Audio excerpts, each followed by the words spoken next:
Good evening, Professor Anish. Sorry, good evening, Ali. How are you doing? Good, good. And you? How are you? Right, can't complain, thank you. Thank you.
All right, good night. Good evening, everyone. Saying good night. Wow, yeah, really good night.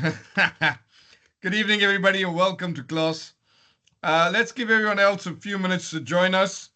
We'll get started in about 3 minutes or so. So, welcome, and as I say, we'll get ready soon to start.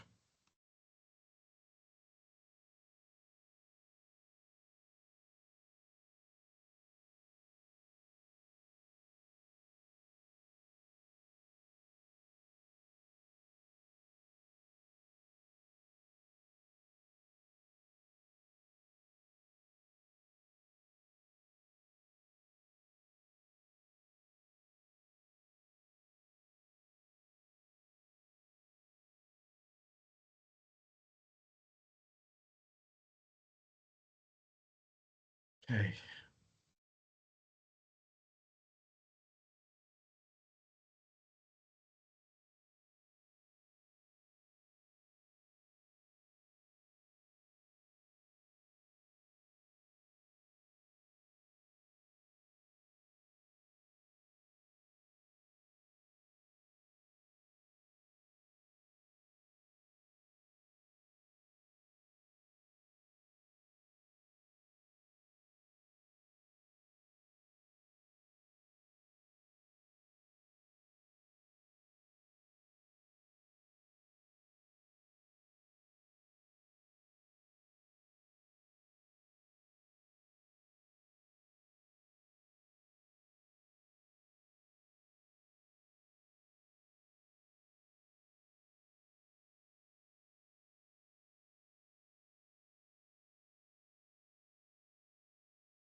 Okay, good evening and welcome to class. We are definitely ready to start. Whoever comes in after this will catch up with us. We want to get moving with it. So I just want to continue with on Monday. Let's just pick up the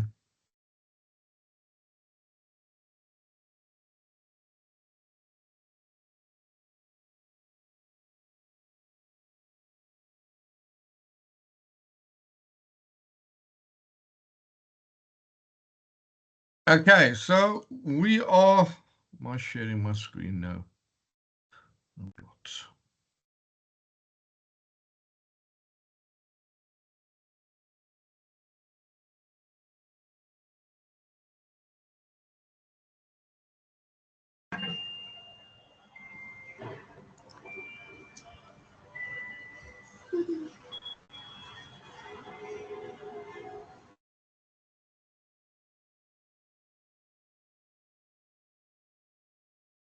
Okay. So we're looking at question 3, and I'm giving a bit of a push over here. So critically discuss and analyze the effect of strategic human resource management towards contribution and impact of human resource management activities on organizational performance and development. So if we squeeze down over here, this is the block that I'm looking at over here. It also, an exceptional analysis of the literature is developed. It summarizes and shows insightful synthesis of the literature information, including identification and analysis of gaps. Strong linkage is established among all the organizational performance outcomes like growth, profitability, ROI, competitive advantage, and legal compliance.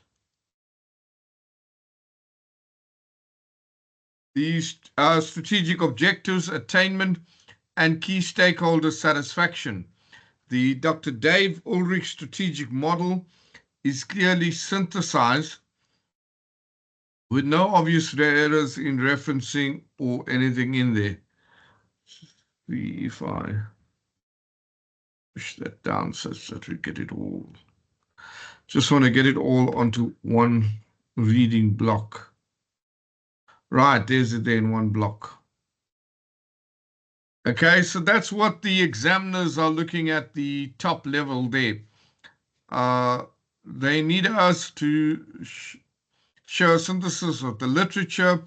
They need an identification and analysis of gaps. And they want to show the strong linkage between HR and organizational performance in terms of the following outcomes: growth, profitability, ROI, competitive advantage, legal compliance, strategic objectives, attainments, and key stakeholder satisfaction. We also required to synthesize Dr. Dave Ulrich's model. Okay, what does the word synthesize mean? We see this word quite often, and you're going to come across it over and over again. So the question here lies, what does the word synthesize mean? So synthesize means that we look at various literature. You find various research articles on Dr. Dave Ulrich's model. So if you go here,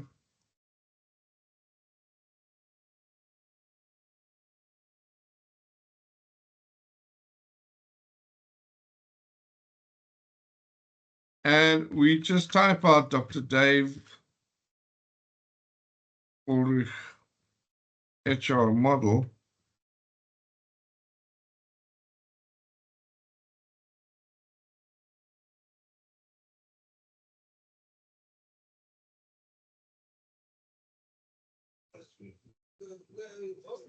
you would then find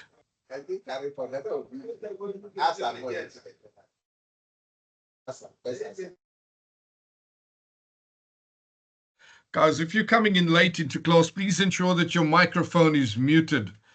It's quite a disturbance when the rest of us have already started off. So at any time that you're entering class, please ensure that your mic is on mute before you join the class. Thank you. So you can take various articles together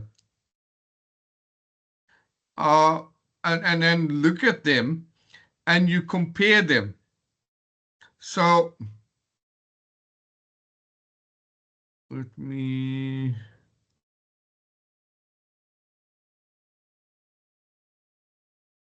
go into here. Let's say probably some older ones, because we are looking for. Manish, perhaps you can try it in the library on the LMS. You know, it might also help us to check what articles are in there. Absolutely, absolutely, I can. Absolutely, I can. No stress. So you're going to look for articles on Dr. Dave Ulrich.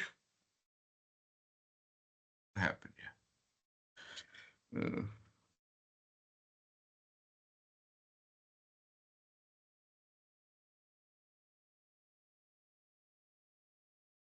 Okay, yeah, it does give you quite a range of articles that pop up over here. So what you need to do is give a short summary of what the article is about, how the article relates to Dr. Dave Ulrich's situation, specifically in line with our assignment. You use this as a Harvard reference. So you need to discuss specifically in the assignment over here. We want to know how this model can play a role in understanding the organizational human resource functions. So when we say Dave Ulrich's strategic model is clearly synthesized, you need to mention how this model can play a role in understanding the organizational HR. Importantly, note that it has to be in line with your organization and your sector.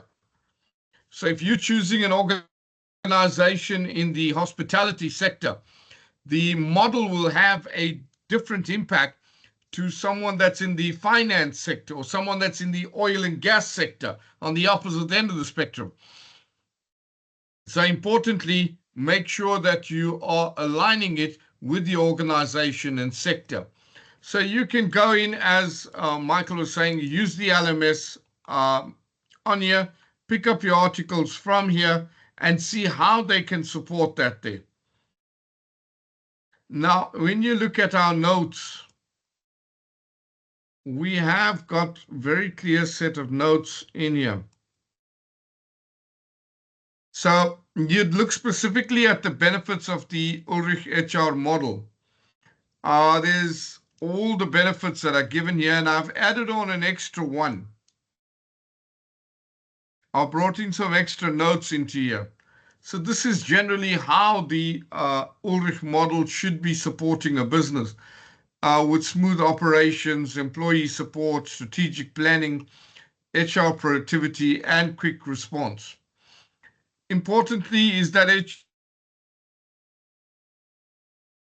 is very much aligned with large organization, but the concepts can be applied to smaller organizations that don't have such a big global footprint and are with 4 or 5, even more different companies under the umbrella. But you need to specify that there, that although the Ulrich model is more aligned to more complex organizations, it's still applicable. It's the model still has value and is still applicable to organizations at all levels of growth. And this is the benefit. So when you're looking at this over here now, let's go into here. We'll change this search onion out of it. Come on.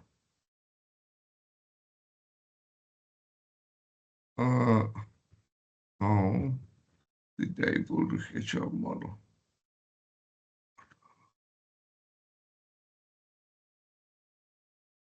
So you've got to take each one out. You don't need all of them. You need to choose 2 because you've got other stuff to write. In the hospitality sector. Okay, one article popped up. All right. Let's take over that there. See outside of that there.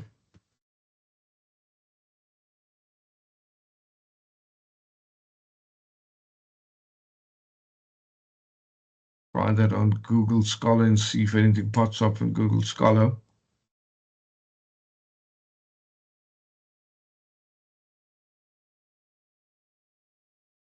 Yeah, okay. It's going to have to be Google Scholar, Michael.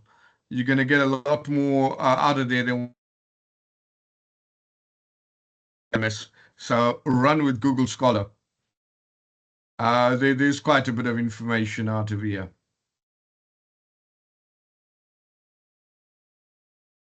So that's how you would search it out. So choose 2 or 3 competency, 2 or 3 factors over here. Either it's giving operational efficiency, HR productivity, or quick response. Let's do this.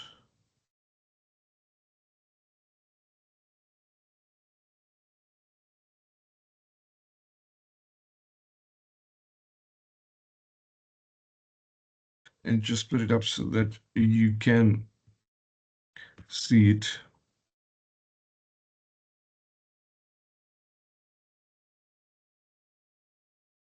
All right, so you choose 2 or 3 from here that are relevant to your organization and bring that in with the articles to back that up.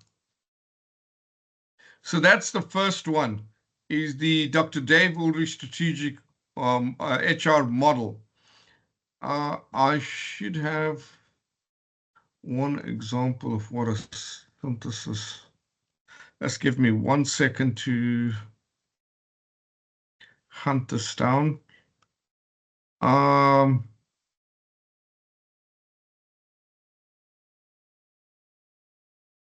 Just 1 second, I'll hunt this down for you and I'll show you just an example to give you of what.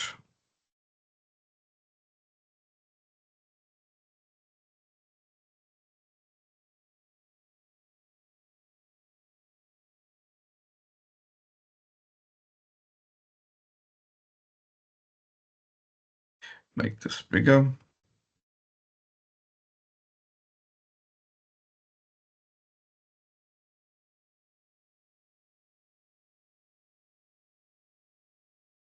So in a full-on synthesis, we would create a table like this here. When we're running a synthesis matrix, you'll use this when you do your research project. You'll have to create this table, and this table will be included in your work. But right now, you don't have to go as in depth as this just for a small short answer, but it's just to show you how it works so that you get some kind of understanding. So what happens is that here we got your theme. You will decide your theme over here. We said the first one there was operational efficiency. Operational efficiency. So that's your first one that we're going with there was operational efficiency. Now, the same way across over here, they picked up one. You find your first article and you write down what was you got your Harvard reference, and then what is the most important thing that that research study discussed on operational efficiency. So as you can see over here, it took some consequences of de-individualization in a group. Here it discussed social influence in the crowd, attitudinal and behavioral effects of de-individualization, and a test of the emergent norm theory of collective behavior. Now, a synthesis means we combine this 1, 2, and 3, and we create one sentence of 3 articles. So you can take 2 articles, combine them. Now, here's a combination statement. In an emergency, groups from new norms being in a crowd can cause uninhibited behavior, but is influenced by authority. Crowd management plans should factor in this complexity. This is a very small example. Now you see they've taken that statement from number 1 and number 2. The first one is from number 3. So the same way, you've got to take your do not, in a synthesis, do not list an author individually. That's the key difference. The synthesis means you must show a comparison of work. So you need 2 or 3 articles and you show a comparison of that work across the themes. So you can choose 2 themes, as say, and take 3 articles. We can take operational efficiency and strategic planning. So you can take strategic planning.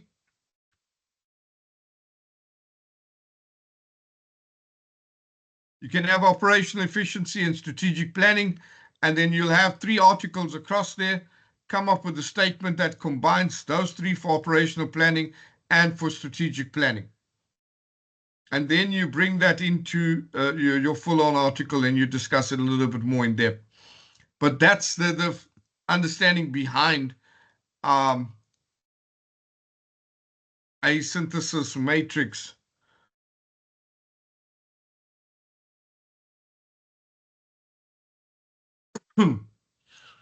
Yeah, this is too in-depth.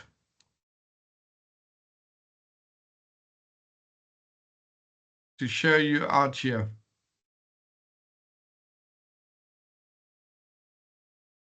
Yeah, that's important as well. Don't summarize. Don't summarize your information. State exactly, compare and contrast it, what is going on. So it needs a little bit of writing on that one over there to get that correctly. When they say the word synthesize, specific requirement that's required from you, and it means taking 2 or 3 articles and combining them in a statement and creating one statement for that there. So that's an important part of the answer there. And you are discussing how it can play a role within the organization and your organization as well. Right, I don't want to spend too much of time because we've got a lot of slides to go through. 3.2 is effects at the organizational level. So that's the next section that we have in the question. The effect of strategic HRM. So the effect. So this is broad. How is the organization catering to the environment, outside and external?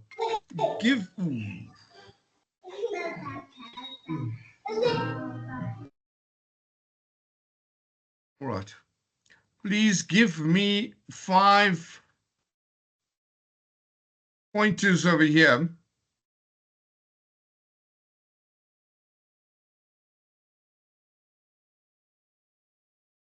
Give me 5 pointers that you think are, when we talk of the organization catering to the external environment, what are factors? What factors do we need to consider here and why? Mention any 5. Tell me some factors.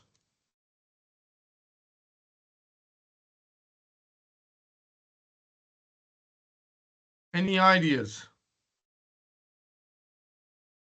What kind of factors would you be thinking?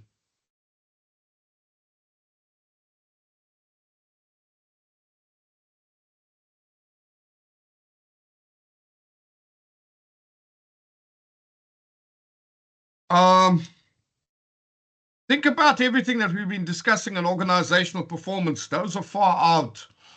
They're not in line with what's required of here. Think of the organizational performance and what are we talking about directly in line with organizational performance? Which factors of organizational performance would be reliant on the external environment? So we are looking at things like organizational performance. Things are like what did we look at? How did we identify organizational performance? What are the key points to understand how an organization is growing? What are the factors that we looked at? What factors did we identify there? I'll kickstart it off. We said there is the growth factors. These can be finance, return on investment, shareholder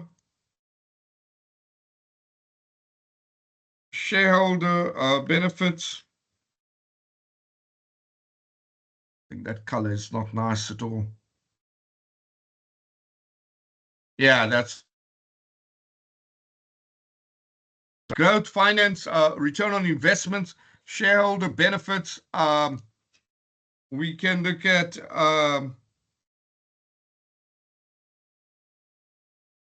anything else related to organizational performance, number of employees.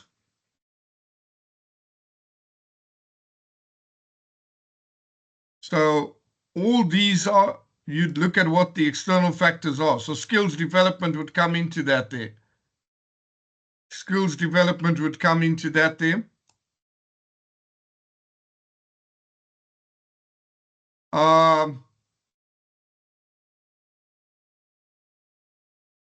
You can bring that in. We can bring in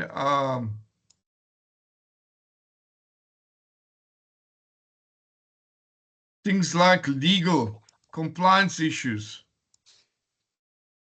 Legal and compliance. You can go through that. There are any 5 that you can think of you need to mention in here.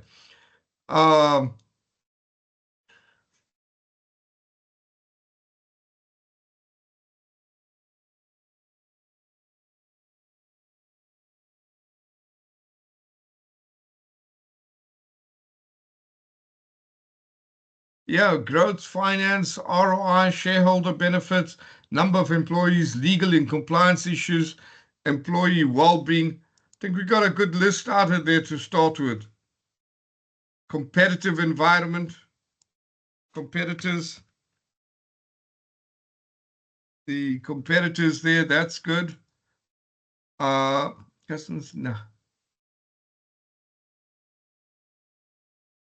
Not really. Customer satisfaction wouldn't come into there. Who is important over here would not be customer satisfaction, would be stakeholder.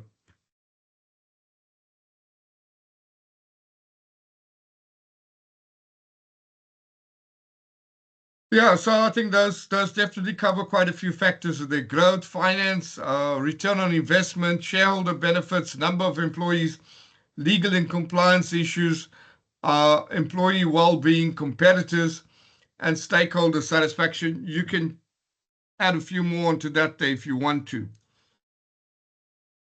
And then if we look out over here,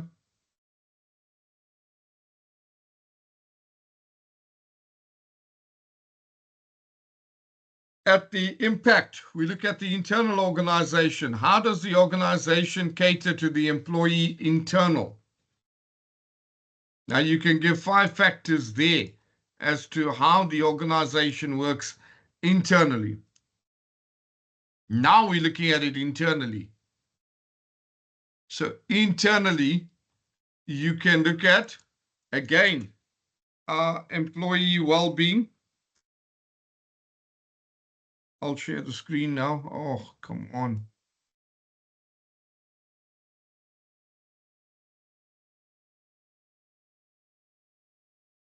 Yes.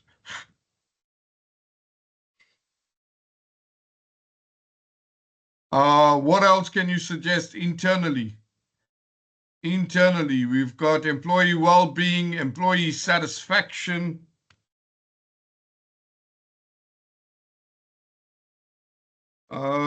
What else do we have?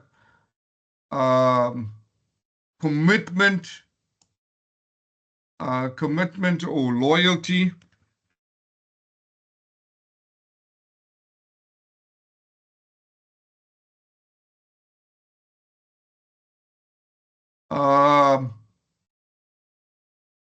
Leadership, innovation.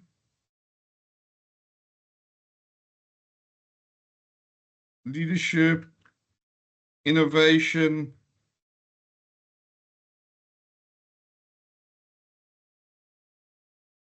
And you can include organizational culture.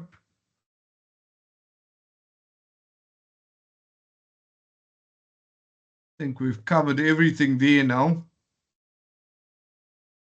Diversity and inclusion.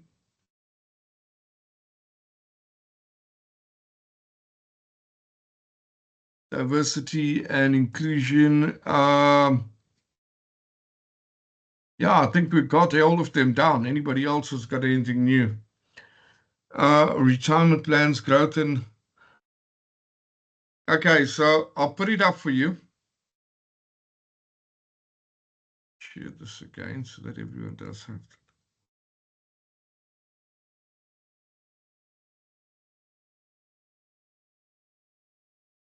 So internally, how does the organization cater to the employee internal?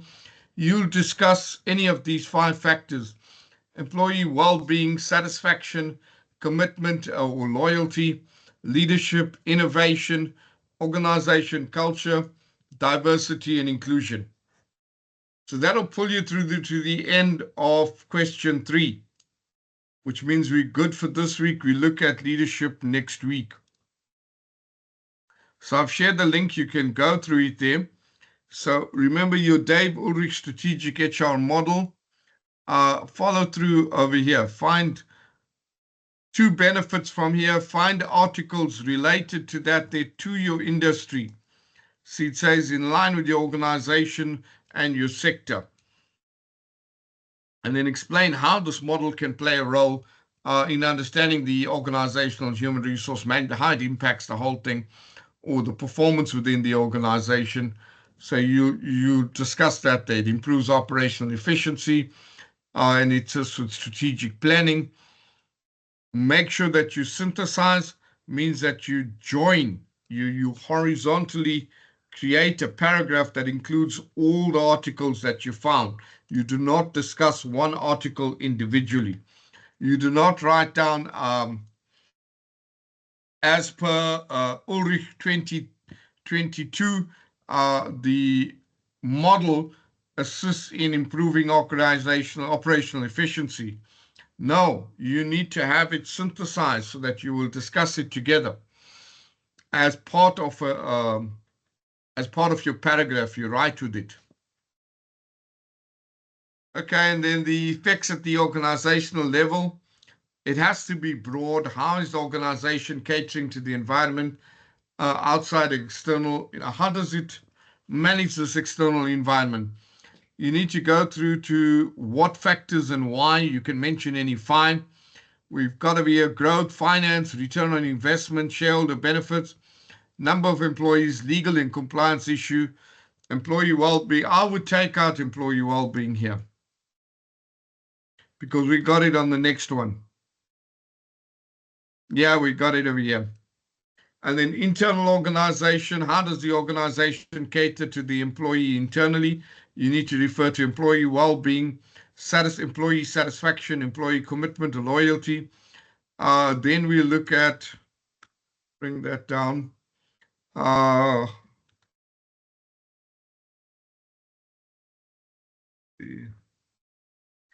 Then you look at leadership, innovation, organizational culture, diversity and inclusion. Okay, that gives a big hand on the assignment there. And we'll tackle role of leadership next week once we get stuck into a bit more work. Okay. So you've got the link there.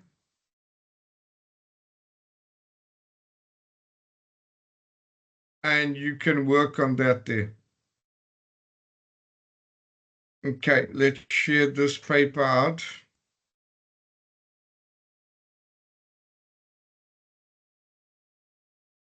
And these are our notes.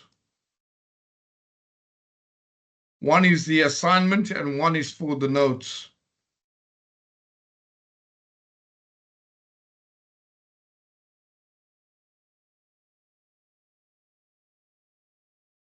All right, so we're at the next section, which is what is recruiting? What is recruiting?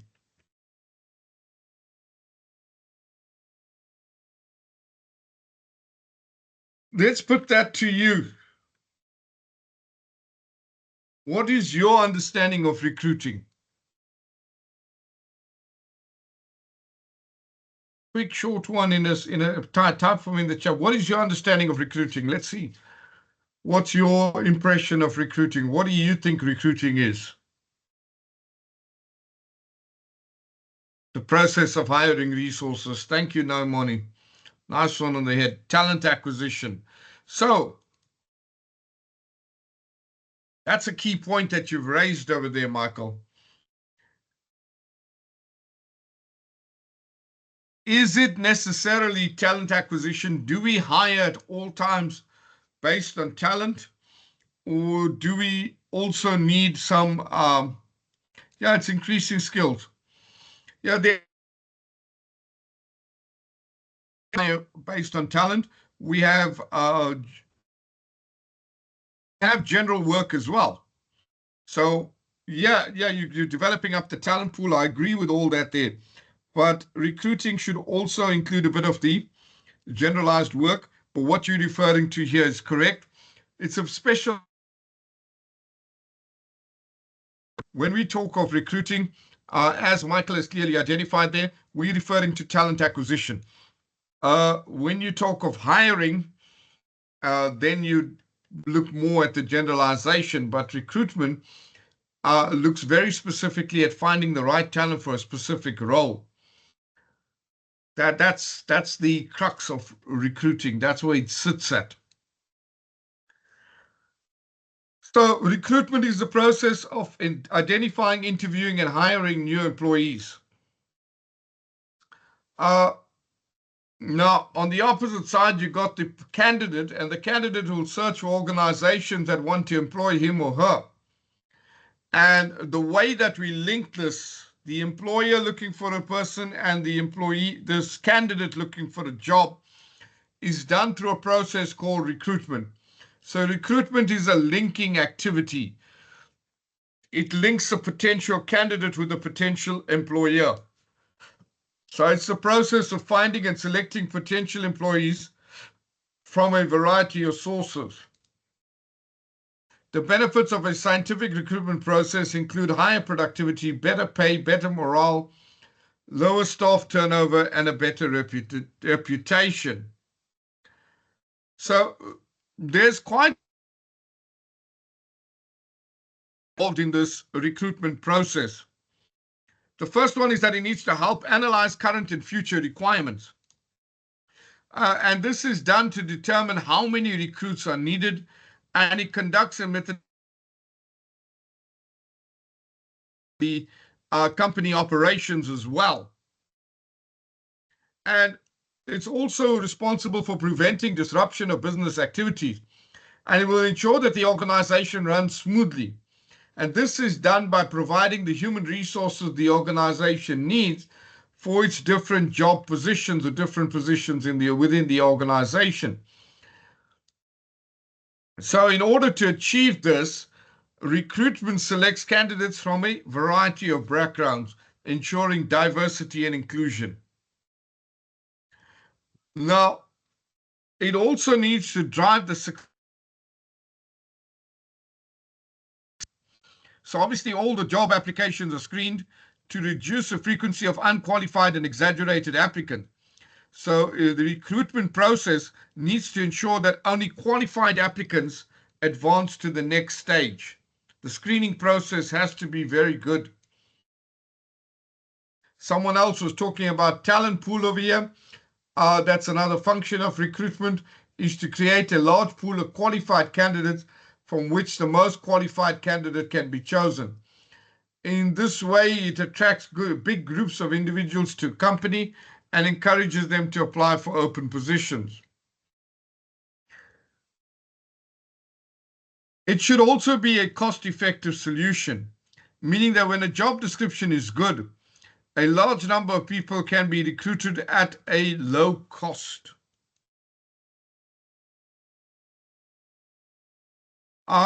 It should enhance the credibility of the organization. So in order to increase the trust of job applicants, a company's organization must adopt a good application method, and your company will then be able to attract highly qualified candidates. Now, out of here in the United Arab Emirates, we suffer, and I will not put it lightly. It's a plague that the United Arab Emirates has with the HR professionals who ghost, absolutely ghost. You can go through and be advanced, get to the next phase, and then no response, no communication. The organization will not respond to emails, will not respond to phone calls. Nothing will happen. They've disappeared into the sunset, so to say, and they are gone. And ghosting is kind of an approved process around over here. HR professionals practice it very well. And it does not lead to credibility of the organization. Now, those kind of activities destroy the credibility of the organization. So it's important that HR maintain communication. Communication is one of the biggest ways to enhance credibility, to ensure that the hiring process is fair and equitable, and is not done as we were discussing before, where there is an internal candidate and they're just running through the process of this year, but they've already hired someone just to show the compliance requirement. They've gone through the process. So how does then human resource management itself benefit from recruitment? So human resource management benefits in that it gains employees that are in a way, we won't say a perfect fit, but are a good fit for the organization. They show strong characteristics and they demonstrate a professionalism of the entire organization. That's an important part that should be first looked at. It also ensures, as we say, that will ensure a cultural fit, and it will improve the relationship between employee and organization. So it is the responsibility of HR managers to ensure that skilled employees are recruited through the recruitment process. And through effective recruitment processes, HR departments can achieve high productivity levels to achieve the desired outcomes and work effectively towards goals by acquiring skills necessary to fill the roles in the teams. We just spoke about this culture fit over here. Also, human resource managers can save time and money for their organizations through a correctly run recruitment process. And this is done through hiring the right employee who has those professional characteristics that align with the organization, as well as obviously the skills. So having those skills then reduces the cost of training that staff member. So if you look at it, now you want to answer this question, how are time and money saved?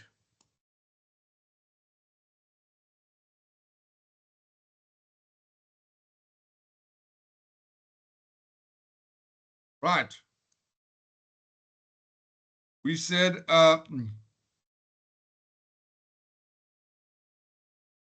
professional characteristics to fit the align with the organization. Let's put it aligned to organization. So the candidate's professional characteristics, can you put that down? Candidates. Right. Then the second one is skills and knowledge. Okay. Skills and knowledge. Right.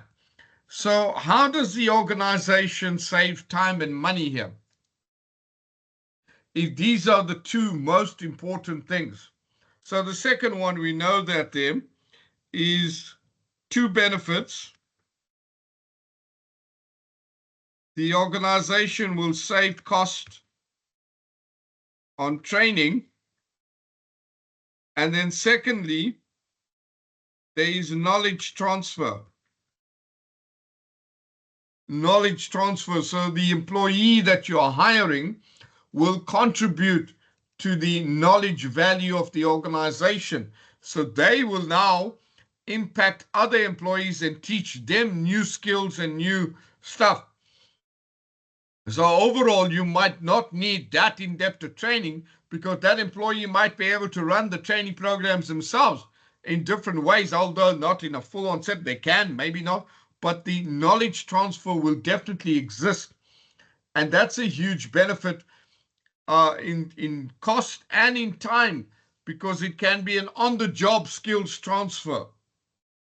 It can be an on-the-job skills transfer, so you're not taking staff out of the job work environment to sit in a boardroom or a training room, go through the training process, and then come back and apply. So you lose that production time. Now it's on-the-job training.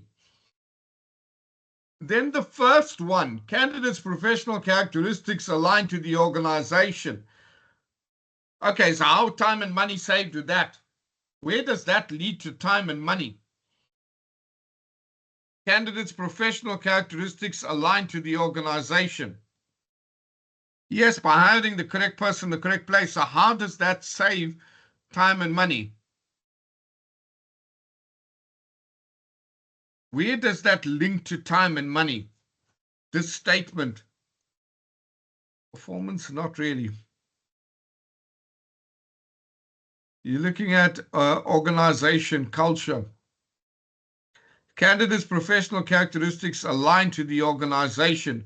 We want to think in terms of culture. The first statement, Michael, the first one. The first statement, this first statement over here.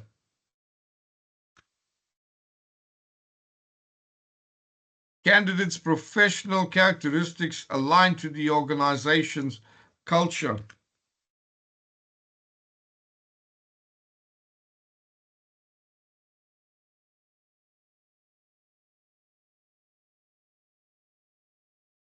The time and money saved with that there.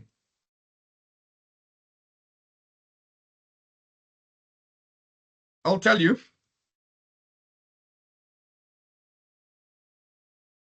We reduce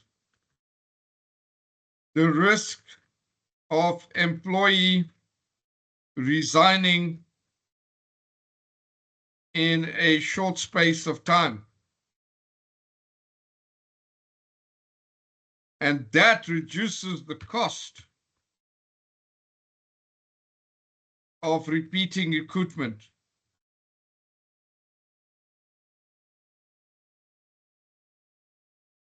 So what we are saying over here, because we have identified the professional characteristics of the candidate, and we understand that those professional characteristics align to the organization's culture, we are ensuring that there is a very, very strong chance that the individual will fit in well into the organization. Now, one of the largest reasons that we find a high staff turnover rate is when staff come in and resign within their probation period, shortly after their probation period, and then the whole process of recruitment has got to be repeated again, leads to a poor fit in organization culture. They're not a good fit to the organization culture. So this reduces that risk and it reduces the cost of repeating recruitment. This is what we're specifically looking at, is the organization's culture. So if the candidate has the right professional characteristics, they will blend and fit into the organization. And that in itself will reduce the chance of the candidate leaving. It's when a candidate does not blend in with the organization culture where you have this high turnover rate, and that shows you a poor recruitment processes. Yeah, this lines more with when we talk of organizational culture, we are looking more specifically at things like work ethic. Let's take the first one, work ethic. Recruitment can run a few tests on that one there. How neat is their work? How well do they present their work? Are they dedicated to their work to ensure that their work is completed? Are they clock watchers, regardless of whether their work is finished or not? Bang, 3 o'clock I leave, 3 o'clock I walk out the door. Dress code. Are they appropriately dressed? Mannerisms. Are they abrupt? Are they harsh in their voice? Someone like me. I'm abrupt, I'm harsh, but I fit in. Do they have a good team culture?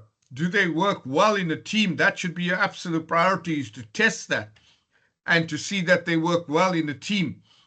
So all these characteristics, professional characteristics, can they hold themselves and present themselves well?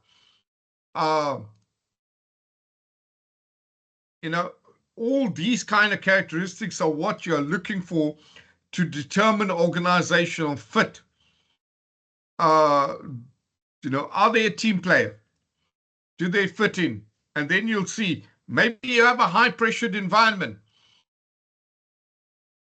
How do they cope under pressure? Do they cope well under pressure? Look at where they were working previously, where those type of organizations, high pressured environments, Do they come from that kind of environment? What kind of reviews have they received for their work? Then run tests. We're going to look at those tests next. So this is where we are specifically looking at when we speak of organization culture. Not really their qualification and their skills and all that there. We're not worried about all that at this stage. Here we're specifically looking at the professional characteristics to fit in with the organization culture. Then the second statement, we look at the skills, the training, their ability to run everything, all that is done. So those are the two key factors that you have around how time and money are saved.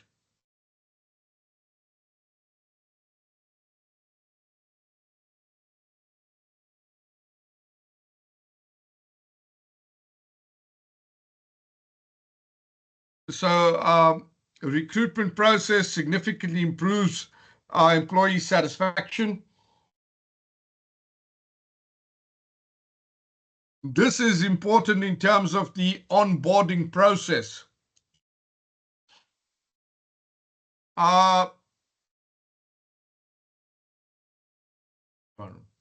There are some phenomenal onboarding and welcomes, and there are some absolute poor ones. You get a whole welcome gift. You get this whole welcome package to the organization. As I said, you have an onboarding champion. You brought in, you taken around, and you introduced to all the staff members. I had applied for a position with a government agency, and I was shortlisted as one of 2 top candidates to come through to the role. And I was amazed. We were given a tour of the facility. We were taken on a tour of the facility. We met staff and all that there. And that was, I felt, a little bit of a jump. You would normally wait till the final candidate is selected and then introduce them to the facility and to the staff and to the operations and all that. But nonetheless, these kind of tactics, onboarding tactics, are very good. You have an excellent welcome package. You ensure everything is ready. I absolutely love these ones. When comes in, they say, okay, so we've arranged for a laptop for you. It will take 2 or 3 days. We're busy with it right now. And then IT will help you to get that set up. So not to worry, we're getting a laptop for you. Now you've hired me. I'm sitting thumbing my fingers on the desk because I don't know what to do now. There's nothing arranged. And somehow or the other, you didn't know I was going to start work on this specific date, and you did not arrange with IT to have a laptop ready. And I've literally gone bananas on HR within organizations that I've worked in and say, how is that possible? How can there be no coordination between IT and you guys? How can you come up with a situation where you have no idea that you had to inform IT and you don't know what the lag is? So lag is how long does it take for that laptop to come in, be programmed, be ready, get everything done. I love this. That IT guy is sitting there on the desk by the person that's supposed to have started work, and they're busy programming that thing. They're carrying on with their games on their phone. They're chatting with their mates. That thing is loading software, loading software, loading software. The staff member is sitting there looking at the screen and saying, my God. And then after that, they say, okay, so this here is the access. So we need to know what level access do you have? Do you know what level access do you have? It's the most highest level of incompetency that you can see in terms of onboarding. Those are dinosaur ages. We're living in a far more highly efficient, high performance age. Now you want to turn around and say the candidate is not a high performing candidate. That's a pot calling the kettle black.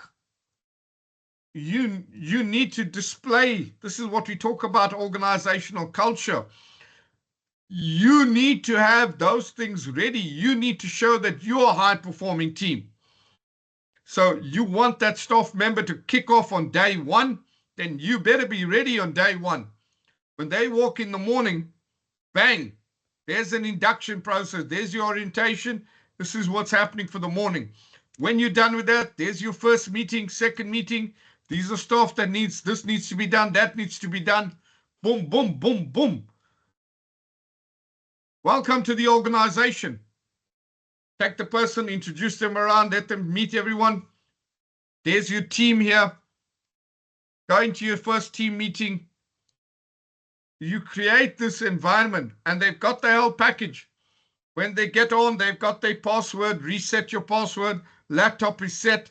These are your access control things. There's a whole description from HR dedicated to them. Framework might be generic, but it's dedicated to them. They have the handout. They look at it. They know what to do, what to punch in, everything, what's required. They're up and running. They're moving. They're smiling. They don't have time to even open the welcome package. I say, okay, just put it one side now. We've got a ton of work to get through here. Yes, they're going to start delivering results because they say, wow, first day, they were fireworks. It was happening one way. That's how you do an onboarding process, not this setup where the staff member comes in. We've ordered a laptop for you. The laptop will come in about 2 days. Then the laptop arrives. Then the IT guy is sitting on the desk there, chatting on his phone, playing his games and everything. That thing whirling away, loading, 45% for the last 3 hours has only gone to 47%. Wow. I can find those situations extremely frustrating. And I'm not a patient person when it comes to that kind of poor performance levels. Now, here's a positive image of the brand. So how do we drive a positive image of the brand? Well, the recruitment process influences employees who are learning about the company, and they get a positive perception of it through meetings they have in interviews. It's important what we're discussing with that Ritz-Carlton. You display the correct perception. That meeting has to be positive. It has to drive everything about the organization forward. That's what brings a positive image of the brand.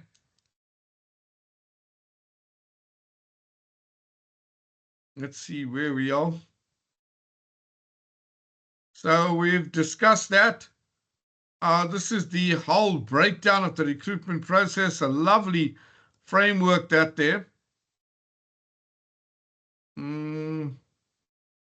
We're on to here. Slide 22. Yeah, we got till 73. We still got a lot to go, but we're going to be moving at a pace. We will be moving at a pace. I will ensure we get through it as much as possible tonight.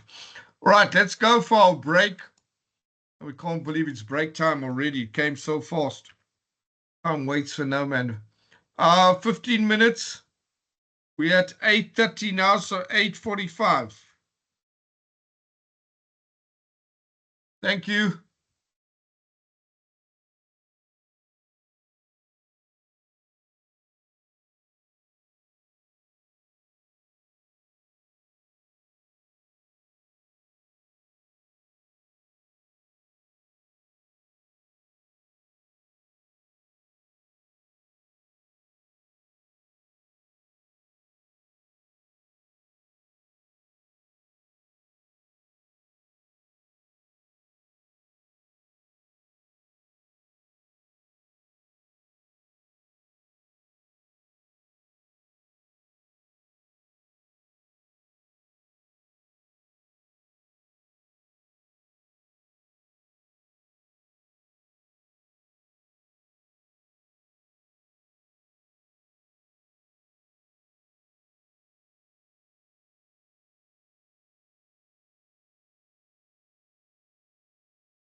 Okay.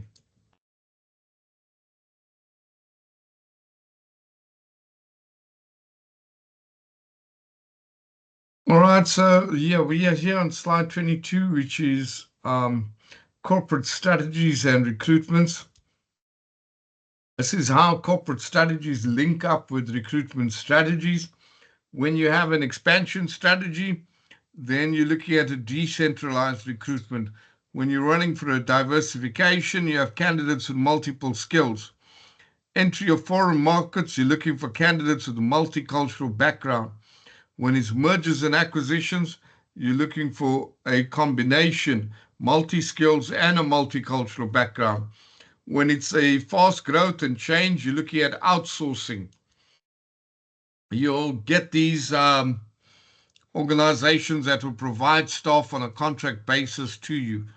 Let's say you come up to KPMG and you need an internal auditor or you need a financial manager, whatever, it's outsourced to them. They'll come in and they'll provide that, so you don't pay that employee, you're paying the organization. They're within the company, but they're carrying out all the functions and all that there, but it's outsourced.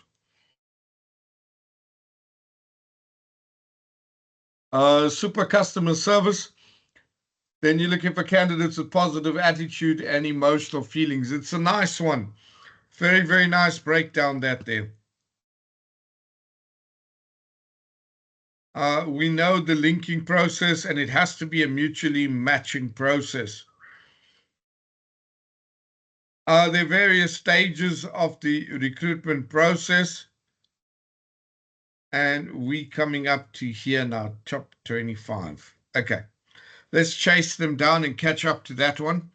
So internal and external factors which affect the recruitment in human resource management.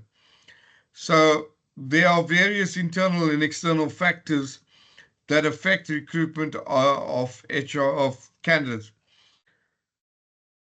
So our external factors would be our socioeconomic factors, supply and demand factors, our employment rates, labor market conditions, reservation systems, market competition, and information system. These are all external factors that impact recruitment. And then our internal factors include company's pay package, the work type, the organization culture, career planning, company size, company's product, company's growth rate, as well as the cost of recruitment. Okay, they go in detail into that there. We don't want to spend that kind of time.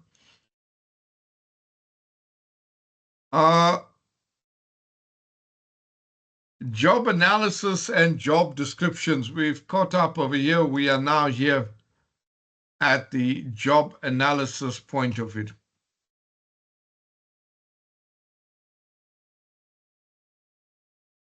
So job analysis, this is used to determine what tasks people actually perform in their jobs. And the purpose of a job analysis is to ensure the creation of the right fit between the job and the employee, and to determine how employees' performance will be assessed. That's what I was explaining to you when you're discussing KPIs. So there are some models that can be used for this here, but not necessarily. It's more understanding what the requirements are with the management, with the senior management, and designing that according to those requirements. But one of them is this Hackman and Ullman's model.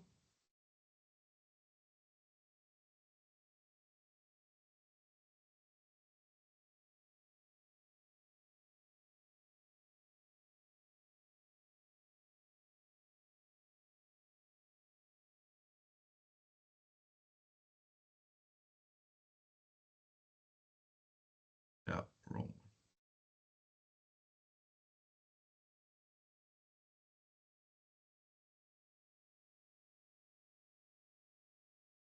Yeah, I can't get a good picture of it, but it's one of the models on there that can be used for this here. So there is a process for writing the job analysis, And this is to select the jobs to study. We determine the information it needed. We identify our source of data. We determine the methods of data collection. We evaluate and verify the data. And then we use the data to begin the process of the analysis and the job description. So these are some job analysis questions.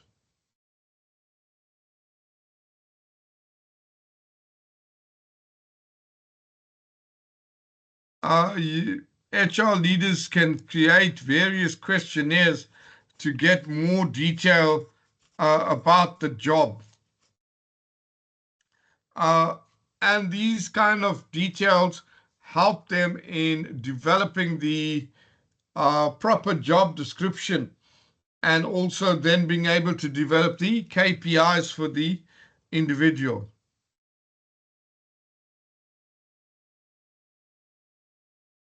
So let's go down to see what one looks like. I've got one or two open over here. So a sample job description that can be created for a managing director. They have a nice brief around what the job would entail. There's a nice descriptive there where the candidate has a first impression to understand if they would fit into that role. And then from that high-level overview, they then come into specific responsibilities. Now, these responsibilities are what forms the individual's KPIs. This is where the KPI will be developed from here. And then on top of that, the next step, if they meet through all that there, the next level that we have on here is the requirements. So this refers specifically to the skills, both the knowledge skills in terms of education, as well as skills in terms of experience. So you see experience here as a managing director, experience in developing strategic and business plan, knowledge of market changes, understanding of corporate finance and measures, familiarity with corporate law. Goes through the whole list, and then educational-wise, a BA in business, a Master of Science or Master of Arts will be preferred. So this is what the result of the job analysis is. So when the team sends out a message to say, we need an accountant, the HR would work with them to develop a job description for an accountant. And then you have this here again, high level specific responsibilities, which form the KPI next step, and then the detailed requirements in terms of experience and education. Those are the two skills that they're bringing in. So you can see excellent communication skills is one thing that they're looking for. Organization and leadership skills. And then in terms of knowledge, they want accounting and regulation practices, risk analysis, budgeting, and forecasting. So they don't want to run these training programs. They want the individual to come in with already. So this clearly tells you that they are not interested in running a training program. They want to find the individual with that abilities. Those are the biggest abilities that are going to form part of the hiring process. So as a candidate replying to this job, you need to clearly identify and show proof of your knowledge of accounting regulations and practices, as well as risk analysis, budgeting, and forecasting. You need to have definite proof to show your knowledge in terms of those aspects of those factors. Excel and finance software, you can list them, something like Pastel. Excel, you can do pivot tables, you can create this, create that. You must be able to clearly identify it. No, you're saying, I have advanced Excel skills. You should clearly specify which skills you have in Excel, because each organization might have their own level, and what an advanced level there is and what you are saying might have two different interpretations. So ensure that rather than just being generic and saying I have advanced Excel skills, specifically state. Don't have to state advanced. State what it is you can do in Excel. Be confident. What you can't do, you can't do. State exactly what you can do, because be aware when you get to an interview, they will say, here's some data. Please, you said your experience with creating a pivot table. Can you please demonstrate that to us and create a pivot table for us? You should confidently be able to hammer out a pivot table. That's what you can do. And they ask you something above that there. My skills are limited. I clearly stated it in the CV. That's where I'm at. But I'm open. If you want higher than that, then you're ready to train me and invest, then fine. But this is what you needed at the level here, or you got a level higher, puts you ahead of the competition.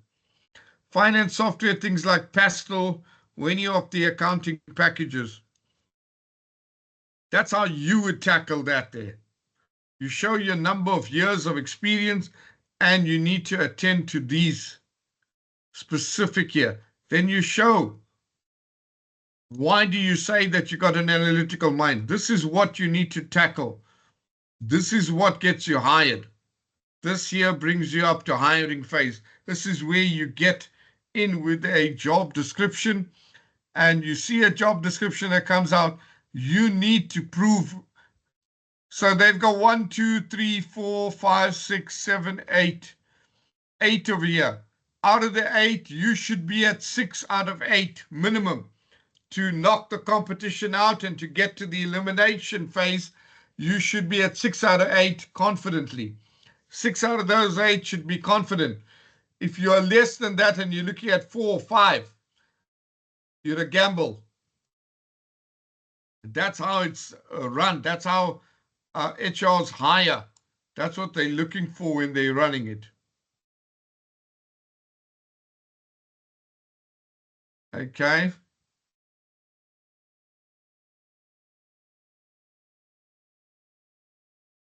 Right, let's look at some of these recruitment strategies. Internal recruitment, you can post the opening on your internal company site so that current employees can apply if they want to switch their roles. This technique can save a lot of time. But generally, internally, you should have a pathway, a career pathway, and your individuals should have first preference to those roles. It should not generally be advertised on a notice board and say, who wants to apply, apply. There should be that specific one, like we saw in our case study.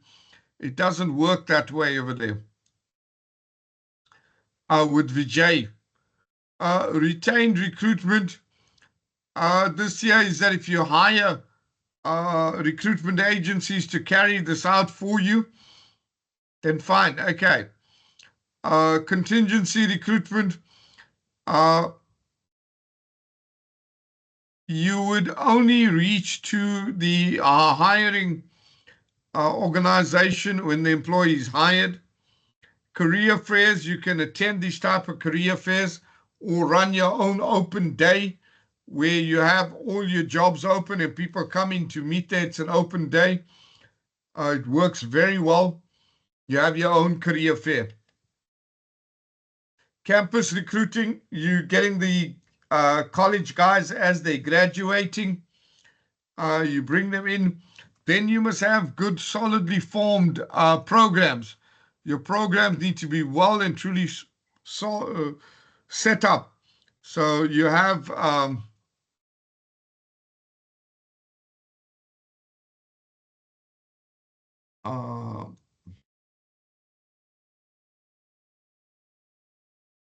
what is it?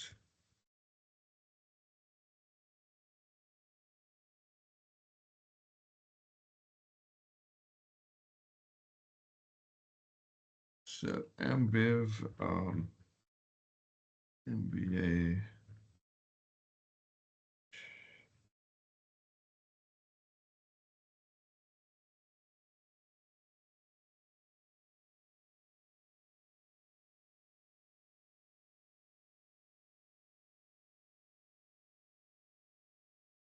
So this is Anheuser-Busch, the world's largest beer company. Anheuser-Busch. No. Oh, come on.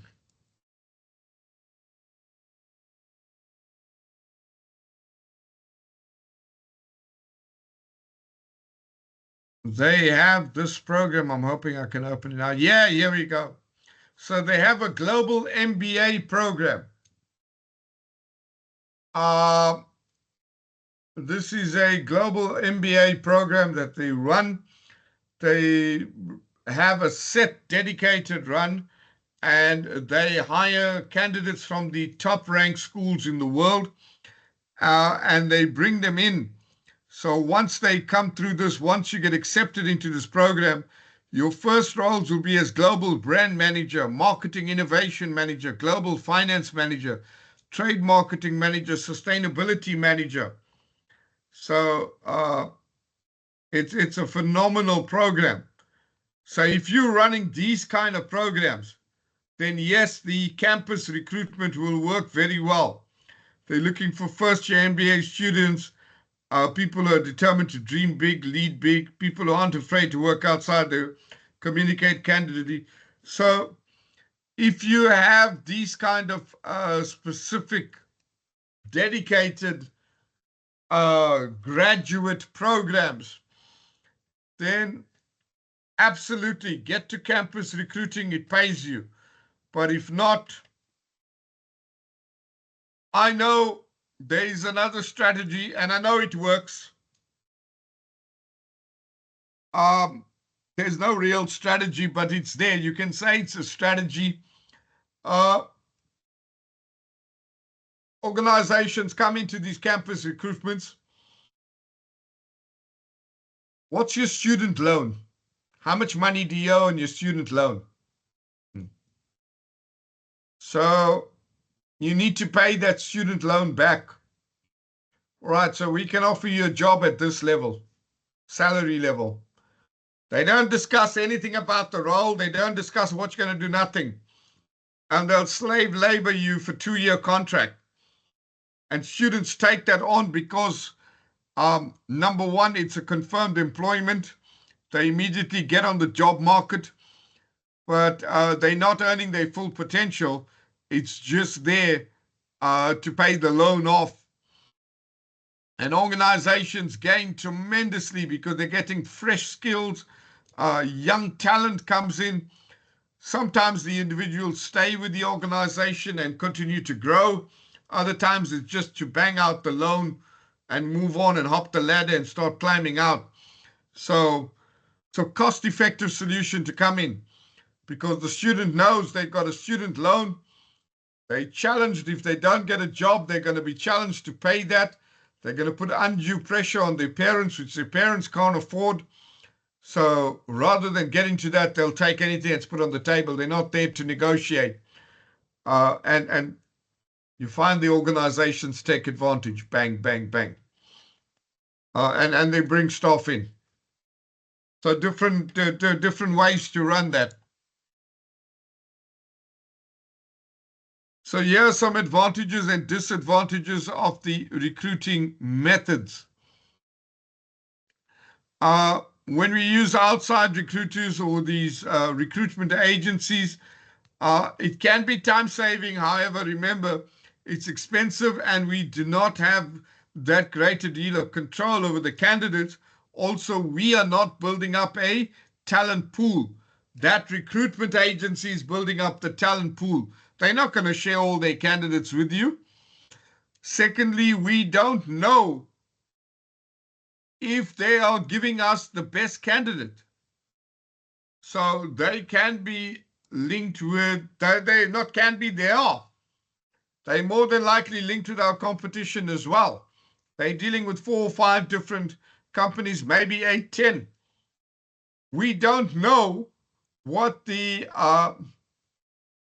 administrative and compensation rates are with the other organizations. We might negotiate with the HR company, the recruitment company, and say, okay, we're going to give you 10% as a once-off payment on the staff's fee. Maybe they can come back and negotiate and say on the annual rate, we'll take a 10% commission and we'll get you the staff. On the other side, they could have negotiated 50% of the monthly rate for 5 months. So if they're paying an individual $10,000, they're going to give $5,000 to that recruitment agency for 5 months. That's $25,000. Now, if you got it here, you got 10 by 12 is 120. 10% of that is $12,000. They got $25,000 from your neighbor. You giving them $12,000. When they're searching for a candidate, they're going to send the top cream of the crop there. You got no way of understanding that relationship. So these are big, big disadvantages in going to these recruitment companies because you are not part of that process. You don't know where on the food chain you sit. And these kind of wheeling and dealing that can put you way off. When they run the campus recruitment, as I said, it's appropriate for certain types. You need to have those kind of programs running. You need to have all these things in place to bring it in. If you run through professional organizations and associations is another one. So let's say we're looking for project managers. You might reach out and you want a project manager here in Dubai. Then you could maybe reach out to the PMI office in Dubai, in Knowledge City. Reach out to the PMI office and say, look, would it be possible for you to put out a call for this year? They'll advertise it with pleasure. With pleasure, they advertise it.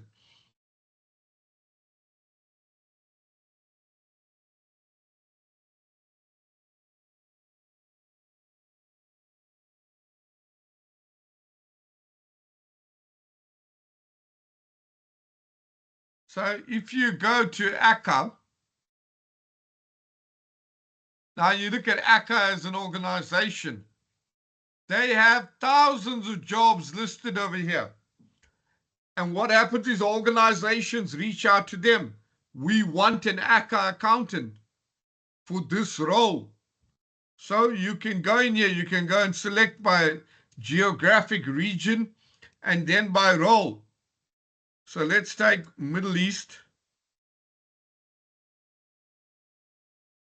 Let's go for Dubai.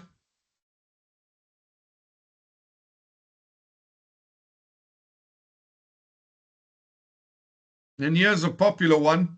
Accountant, real estate and treasury experience. See again how it's done. There's the key responsibilities over here. And here's what they require. The experience, the skills. So they're doing the hiring process via ACCA. ACCA has set up a platform for this. So rather than them trying to run the recruitment on their own, now you want a specific type of individual, like that type of accountant. Go to the organization. Do the hiring through the organization. You're going to get the very best candidates filtered out through there. They've got a global outreach. So it's huge advantages.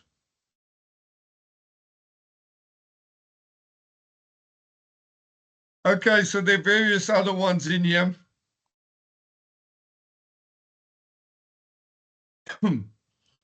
How to select employees. The selection process consists of 6 distinct aspects. First one is criteria development. The next one is application and resume review.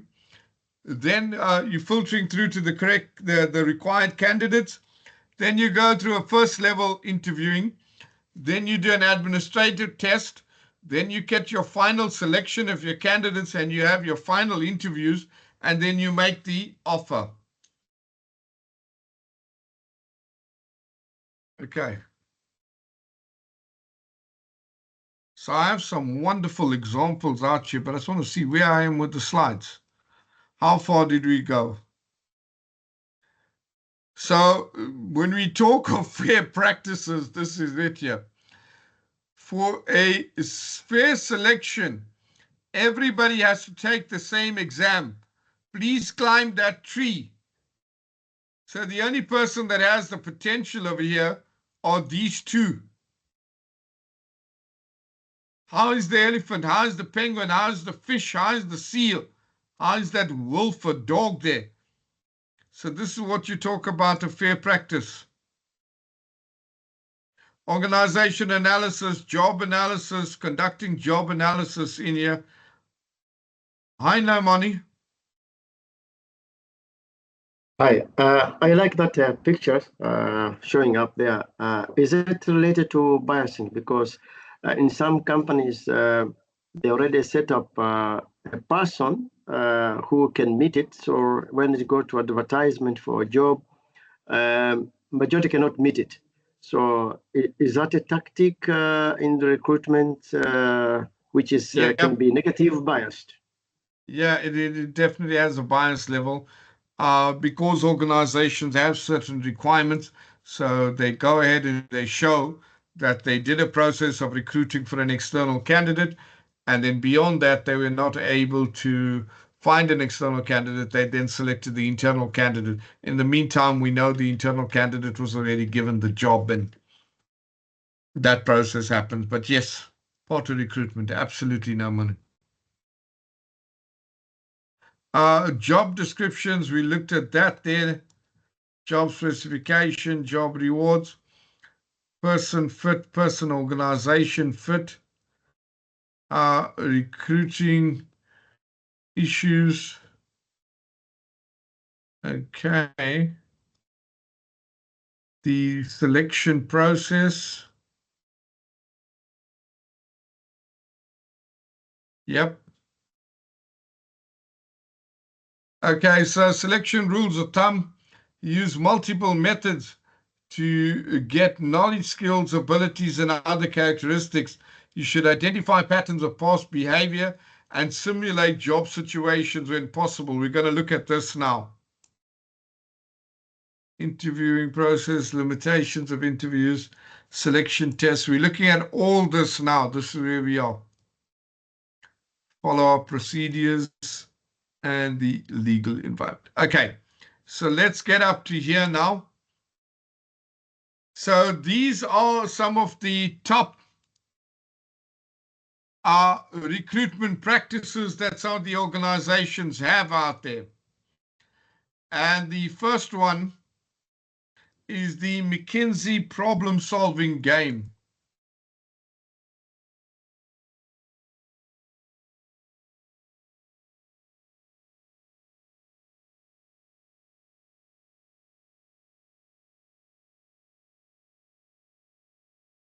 So McKinsey run this problem-solving game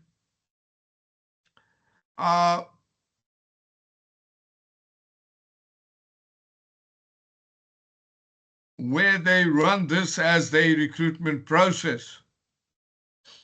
And it's tops. They want to know that you've got what it takes right up front. So as a strategy and management consulting firm, it is important that they hire talent with strong problem skills. In order to effectively narrow down their candidate pool so only the best filter through, McKinsey strategically involves the use of an interactive game, a simulated world that lets candidates demonstrate how they think and solve problems. The game is used to test candidates' ability and enables them to showcase their skills in an engaging manner. This is positive as it massively reduces the time to hire and all the associated costs along with it. It enables the best person for the job to be hired, and it creates an enjoyable candidate experience. Companies can create positive candidate experiences, will have their brand identity improved, and are more likely to attract a stronger talented pool. So this is the McKinsey offer. It's a major one on this one here, and you can really get into the organization if you can crack that. Then this is Lloyds Bank. Lloyds Bank, they have a virtual reality assessment. Give me a chance.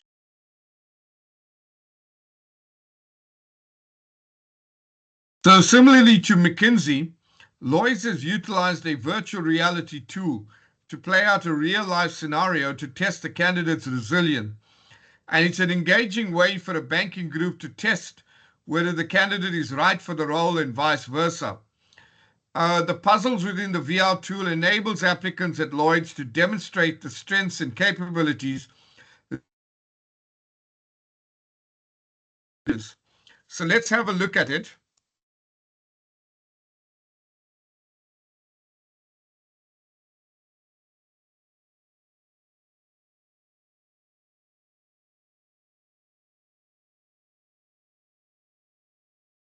So this is the scenario for Lloyds Bank. Get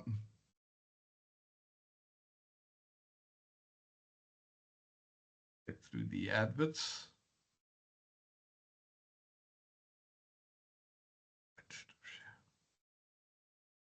It's phenomenal. I mean, you cannot believe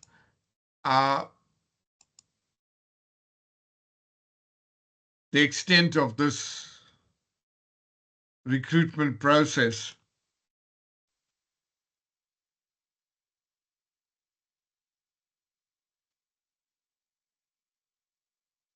With buttons and icons by pointing the laser at them and pressing the trigger. Point here and press the trigger to continue. They're using a VR headset. You are now going to experience a virtual reality scenario on resilience, giving you the opportunity to see and practice the topics we have talked about on your course. You are about to enter a Lloyds Banking Group office to start your working day, where everyone seems to be discussing a rumour that a restructure is on the way. Your first objective is to speak to your virtual colleagues and find out more about what they are feeling and thinking. You'll be able to select from a variety of possible questions and responses which will affect the direction of the conversation. As you work through the scenario, reflect on how resilient each colleague seems to be, based on what you have learnt on the course so far. At the end of this first part of the scenario, we'll ask you to place each colleague in the performance, recovery, survival, or burnout zones. To start the experience, select the 10th floor from the elevator control panel behind you, or press the alarm button to replay this tutorial.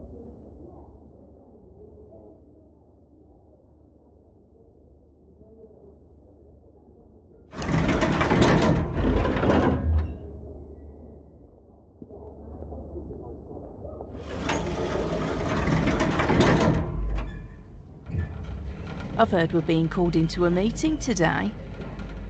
Really? It's news to me. We'll find out soon enough, I suppose. So what have you heard? Another restructure? That's the rumour. You see. Did not see that coming. Well, I'm happy. I've been waiting for a chance to leave for months. It's all right for you. I've just moved into a new flat. You'll be fine. You're a grad. I suppose. But I've still got bills to pay. What have you heard? I do not need this today.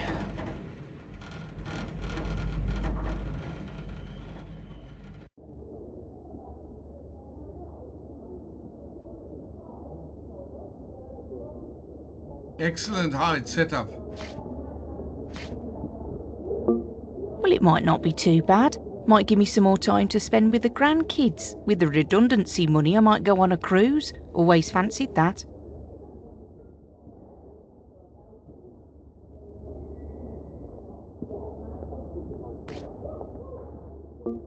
Yeah, I'd miss you all. This job's been a large part of my life. I wouldn't want to lose touch. I've really enjoyed working in this team. The job's good and you lot aren't too bad. Who knows what opportunities it could bring? I'm pretty chilled about it, actually.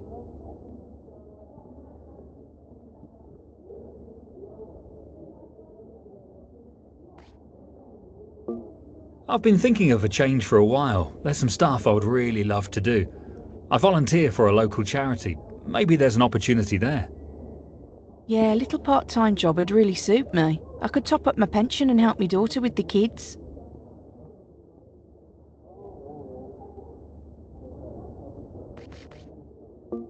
My husband's got a pretty good job. I'd need to speak to him, but I think he'd be okay with me taking some time until I can find something I really want to do.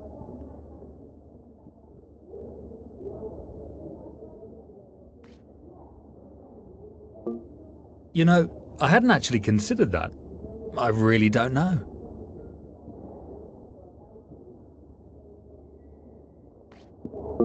Yeah, it'll be all baby toys and no adult conversation. Brilliant how it's set up, and it's excellent. Look at the whole conversation that they're having, and they're using this as part of the interview All process good things come to an end. to It'll be a understand change of pace. I think I'll get how used to you it. are reacting within this situation. You see all the different meetings that are going on over here. I could do without it, to be honest. I've got enough on at the moment. Spinning. So it's a phenomenal setup to run a recruitment process that runs that. What do you think of that process as being part of the recruitment? Because they use that to evaluate how well you responded. The various psychological ones, they've got a ranking based on which options you selected, where that places you, and how well you're fitting. What do you think of that whole setup? It's big. It's really, really big.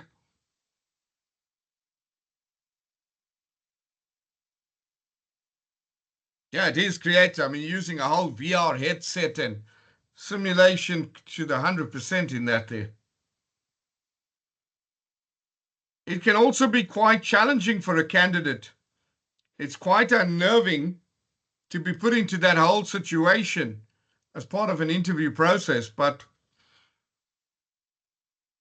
I also feel that the responses, obviously all the responses of the AI is generating a response based on what they've selected, and they create a report based on that there. I'm not 200% agreeing with that there, that could overall make or break a candidate, but they have proved it to work. So it's one of the ones out there that they use. Right, then you have, so here's the thing. It seems like a lot of these ones are very expensive. We looked at McKinsey, we looked at this bank, Lloyd's Bank. So what's the benefit to your organization? How can you bring something new into there that incorporates the best of these? There we go. This is Unilever. Unilever runs the online assessment test. And part of those, see, let's go to their one.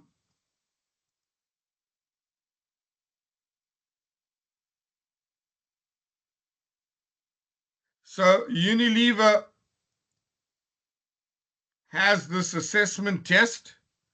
You can complete this. You're issued with a certificate when you complete it. You can post it on LinkedIn and advertise that you've done it. And when they are, you don't have to wait for a job only. You can do it, and then when Unilever are recruiting, they look at who has completed the assessments, and that's where they're building up their talent pool from. So you don't only have to wait till you get into it.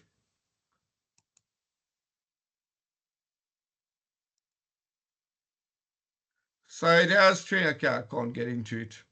So this has 20 free tests in there. It's a psychometric test.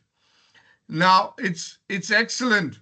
It runs the whole simulation with the psychometric testing. It does everything for you in there. So part of that group, they offer it to anybody. You as an organization, you can go in and you can go and register your organization in here, or you can buy a ready-made one for your industry.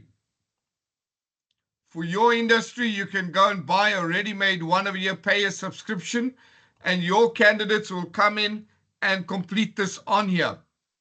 So it's a massive site, this one. It gives you an opportunity for your organization to also bring about a phenomenal recruitment process, to really take the game up and say, okay, brilliant, we've cut down the candidates. We want them now to go through to an aptitude test. You can put them through this here. They're ready-made aptitude tests for your industry. Either create one specifically for you or buy a generic one. Either way, they're not big costs like getting a simulation and VR headset and guns and all that done for the VR headset, but they work. They work and they create a phenomenal impression. They will challenge, they'll give you the best candidates as well. They work, they really do work.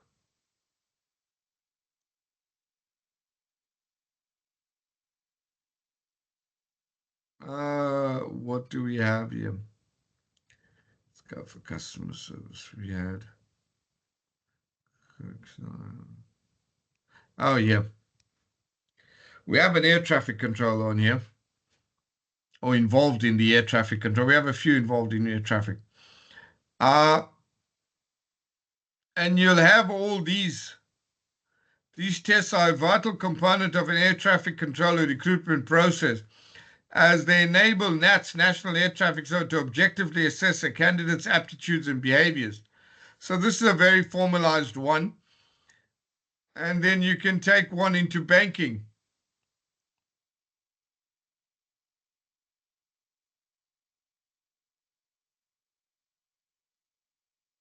So here are a few numerical reasoning questions. So you have this data presented in a table, a data table. And then question one is, for which car is it most expensive to finance via a monthly payment plan versus purchasing outright? So they're asking you on the monthly payment plan. It's $329 times 3 years. So that there is 3,290, 660, yeah, times 3. So it's cheaper to buy that one outright to be the flume. But you can calculate it out. And based on that, they're going to check that out. Oh, the correct answer was Rouser. Okay. How far can a Leo-owning family travel on a 2-week holiday? So these are typical kind of questions that they have in there. And it's great. It's great. You can easily put your organization into a top candidate recruitment one. Right, now comes Red Bull. So Red Bull gives you wings. You know, that's their slogan. Red Bull gives you wings. They've added that to their recruitment process to keep the branding. They want to keep up with the branding.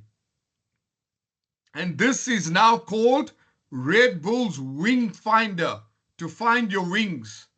This is Red Bull's Wing Finder assessment tool. It's brilliant. Give wings to your career. Red Bull gives you wings. Here you go. An excellent resource, a recruitment example. Red Bull Wing Finder gives wings to your careers. It's a personality assessment that focuses on your strength, the things that you're naturally inclined to be good at, and it gives you the tools and coaching to be even better. See if it'll let me go in.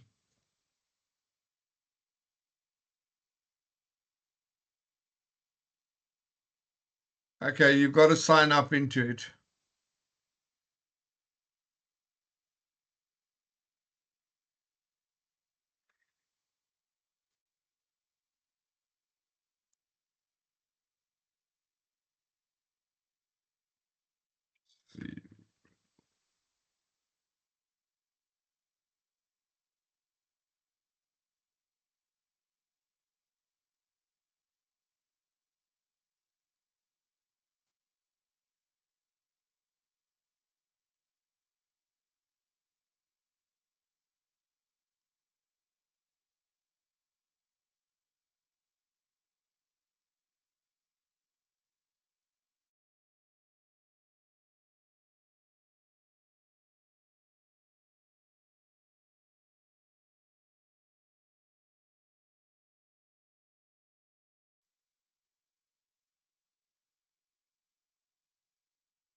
So another top recruitment strategy out there that they run, they've got some beautiful tools on their site. They utilize a 4-part assessment. The interactive tool helps candidates to recognize their own strengths. And this is through asking questions that focus on the key areas of personal success. So as I say, all these tests are available. You don't necessarily have to wait for, this is the big advantage. You don't have to wait to see if there's a job offer available and then get invited by the HR to then go and complete this test. The big part of this is you can go at any time. If you're intending to work for Red Bull, go and complete the Red Bull Wing Finder. If that's your object, get the certification done. Each of these award you the certification. Then you're spotting. If a job comes up, you send your CV together with the certificate to say, I've already completed your recruitment process and here's where I stand. And more than likely, they would have picked you up already on the talent pool. So it's very good to set up.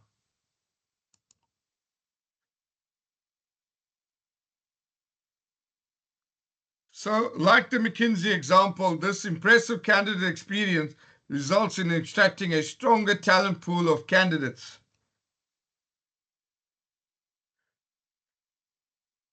Okay, we're not going to do case study 2. We are already through the evening, but I'll play with it. We'll do it on another go. So now comes training. There are different types of training that we can use to engage an employee. And these can be orientation, in-house, mentor, external training. Now, if you take a company such as the Cheesecake Factory, they're a family restaurant, they make training a high priority. And the company spends an average of $2,000 per hourly employee. And this includes everyone from the dishwasher and the managers to the servers. For the Cheesecake Factory, this expenditure has paid off. They measure the effectiveness of its training by looking at turnover. You see now how it links to organizational performance, which is 15% below the industry average. So these are the different types of training below. And you'll see that no one type would be enough for the jobs we do. So HR managers need to use a variety of these types of training to develop a holistic employee.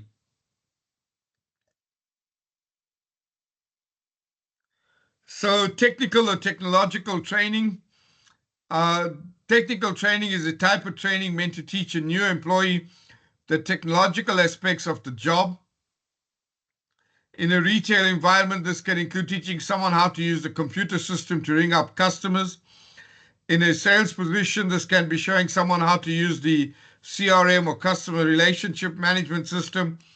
In a restaurant, how to use the system to process orders. In quality training, this is equipping employees with the means of preventing, detecting, and eliminating non-quality items. Skills training, maybe an administrative assistant needs to be trained in how to answer the phone. I used to do that training for the administrative and the assistants, the receptionists. I used to do the full training program for them, to especially when they have the full switchboard. They have to know how to direct calls, how to put calls on hold, how to manage calls. They need to understand how to use the whole switchboard. They also need to understand how to answer calls. Good morning, you've reached Anesh Soni Incorporated. Hope you're having a wonderful day. How can I direct your call? Or you can say, hi, good morning. This is Denise Herbert here, and I'm at Morar Incorporated. How can we help you? How can we direct your call? They'll go through. So that kind of skills training needed. Soft skills training. They refer to personality traits, social graces, communication, and personal habits.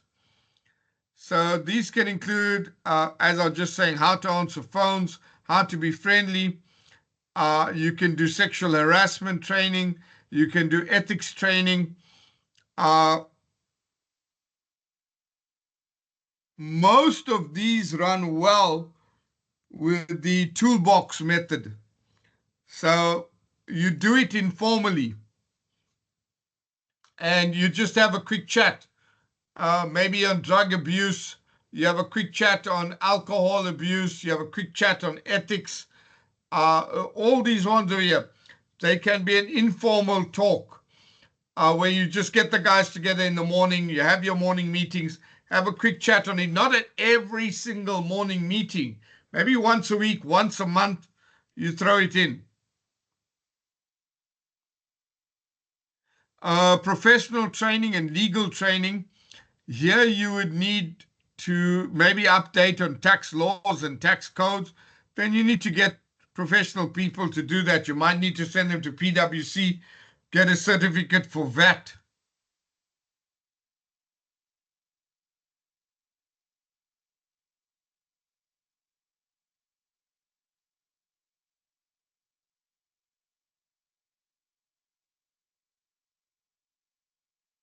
So this is a VAT diploma, and you could send your staff over to an organization like them.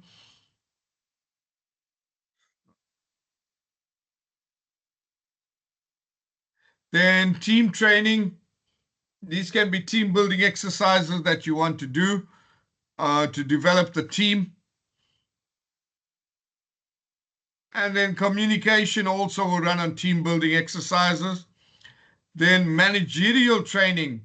These will have to be simulation examples like what we saw now, but far more intense. That will need to come into place.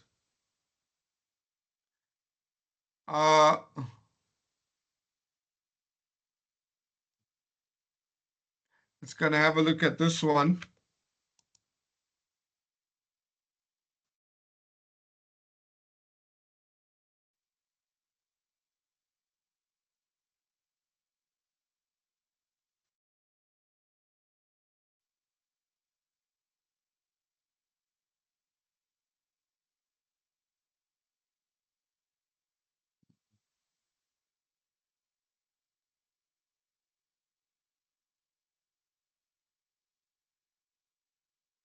Oh, yeah.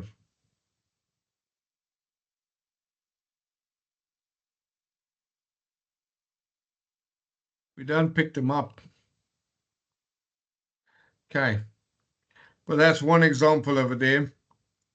Okay, now I want to do a small case study on an organization that runs it very big.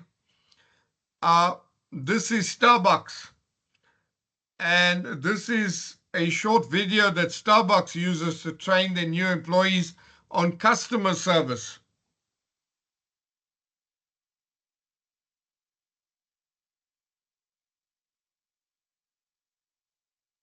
التخفيضات توصل ل 50% في عروض العيد من أمازون من 18 ل 27 مارس. عساكم من عواده.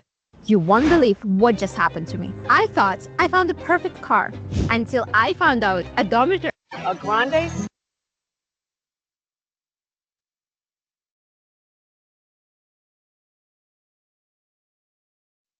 So this here is Starbucks training video.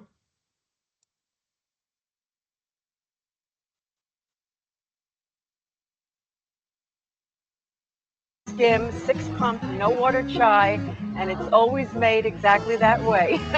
Vanilla skim latte. Both traditional. I'm a purist. So these are various customers that they're chatting to. White mocha macchiato, the white with a shot of caramel, with skim milk. Mocha latte. My favorite drink is probably a caramel macchiato. The latte. Favorite drink is iced venti black tea lemonade.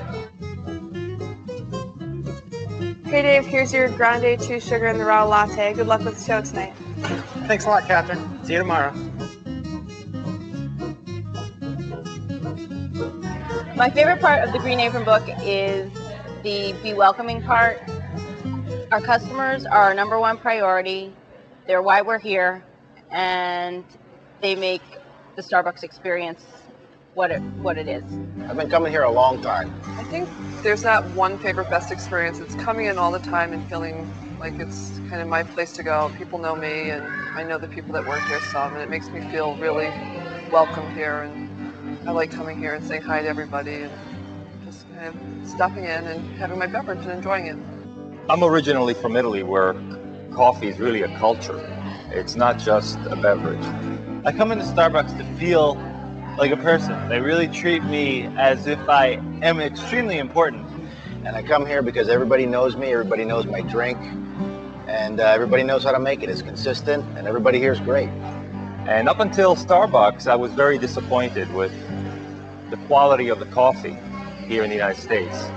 So it kind of brings back a piece of my own country into the United States. I don't know, it's like a special time. Sometimes I come with my husband, sometimes I come with a friend, and sometimes I even come with a baby. That's a training video that they run to get the staff to understand about customer service. Let's look at the Starbucks Academy.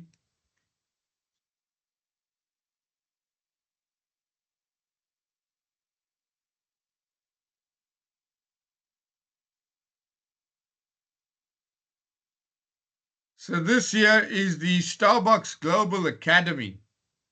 Now, if you do not believe this, they are done in conjunction with the Arizona State University.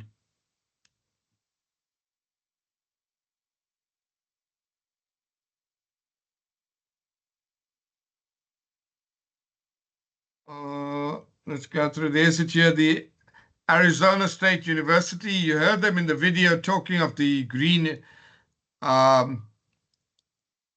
apron, and it's phenomenal what they have over here.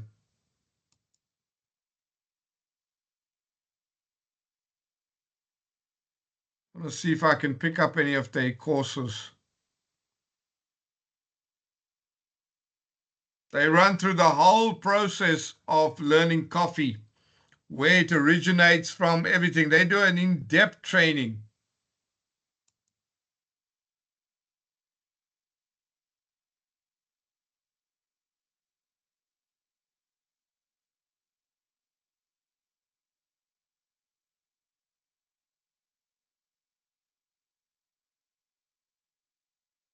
Oh, here we go.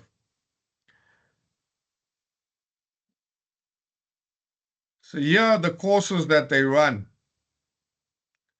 Origin, ethical sourcing, building sensory skills, roast and blend, Starbucks Coffee Academy, brew and craft. So what's amazing is that you can register on here, and even if you are not part of the Starbucks thing, you can use this to train your staff as well if you run a coffee store.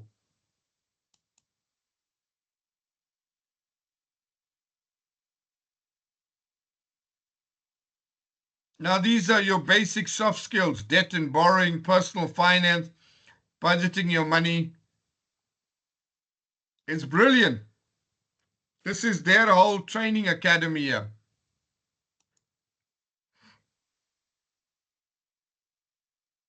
So that there is Starbucks. That is Starbucks. Then we have Ford. Ford has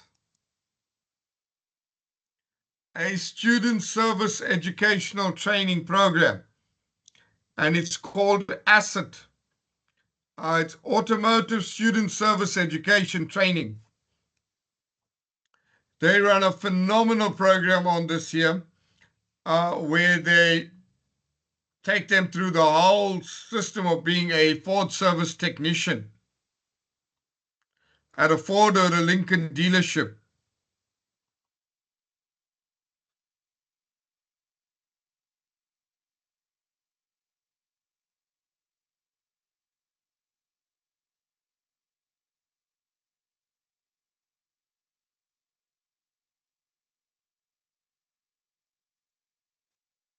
So another top training program that's out there is from Ford. Then you have Apple. We spoke about Apple. This is their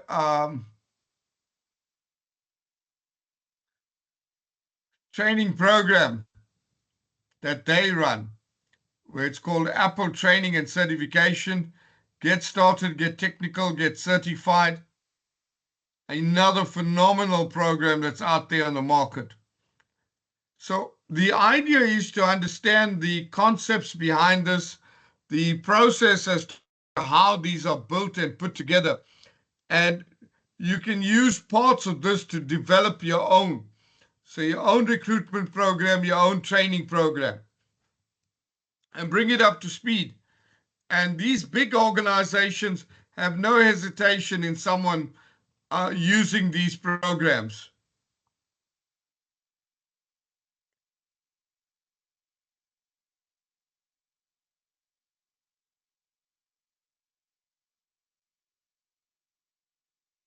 Okay, so this takes us up to here, the legal environment. So legal environment is now dealing with all your local laws, your federal laws, your state laws. You cross over to another country, it repeats itself again. We looked at this one with outsourcing your hiring, HR trend. We've been through training and development to plan and strategize the training, assessing the training needs, training evaluation. These are the benefits of training and development. Individual employee, we increased employee marketability, increased employee employability and security. For the organization, there's an improved bottom line, efficiency and profitability, increased flexibility in having employees who can assume different and varied responsibilities, reduced layers of management, and it helps make employees more accountable for results. Strategies that impact the transfer of learning. Well, it's important to understand the biggest one is to train at the appropriate time and to schedule the training session. So you have organizations that do a fantastic job. Mind you, the training program is fantastic. They have this phenomenal training program and really upskill the staff. but they do not provide for it. Let me explain what I mean by provide for it. That's what we're talking about here on the slide. So the employee has a whole lot of deadlines. They have a huge amount of deadlines that they are chasing. And then this training comes in the middle of that. There's no provision made for them to pay attention to the training and absorb and develop. Instead, what it becomes now, it's an irritation because they're only looking at their target that they've got to meet that deadline. And secondly, you have the manager, their line reporting manager, who also sees that training as an irritation. So there's this huge gap between HR and that line manager, and the resultant is the employee suffering. This kind of mismanagement, where managers laugh at training and they say, okay, yeah, take half an hour, take them in their lunch break, do something quickly and bring them back. Not more than that, just a half an hour lunch break. They can probably eat the lunch while you're talking to them, get it done. It's an irritation to them. They have no focus on what the strategic objectives are. They have no focus on what the objective of the training is, to uplift and get the skills done. Nothing of that sort. So don't do the training. Don't do the training. Skip the training altogether. And there are several organizations where that happens. And you find that HR get bullied.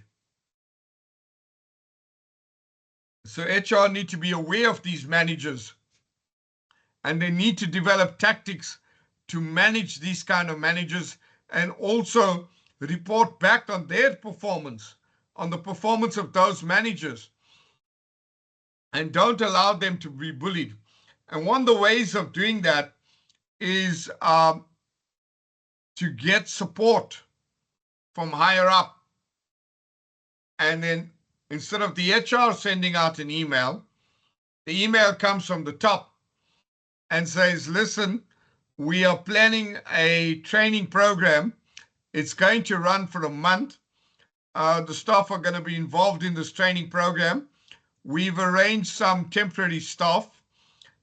You can chat with HR. They'll get you the temporary staff in.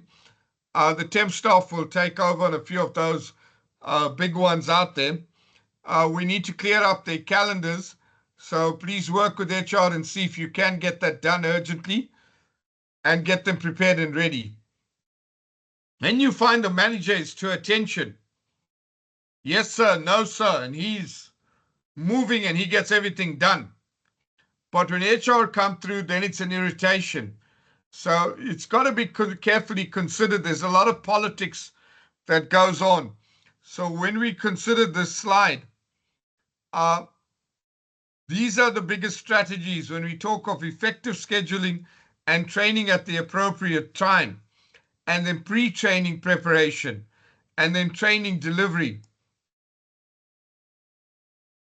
Some HR like to spring this like a surprise, and no one knows what's happening and what's going on.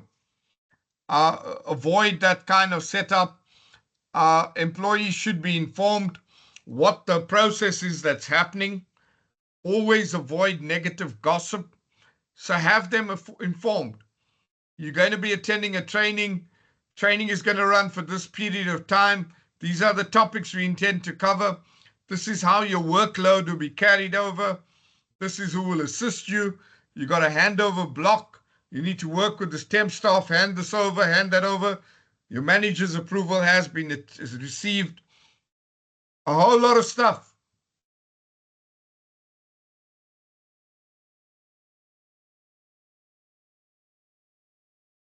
Right, performance management. I'm just wondering if we want to get enough. Let's keep this one. We'll pick this up. It's quite a bit here. Let's not rush through this part. So we'll pick up here on performance management. Yeah. We'll come back to performance management.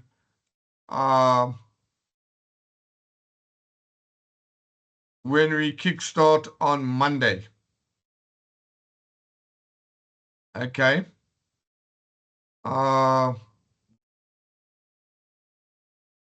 wanted to look at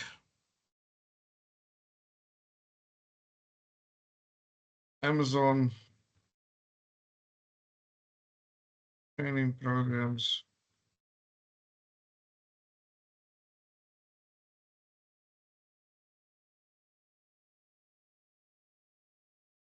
So this is another good case study.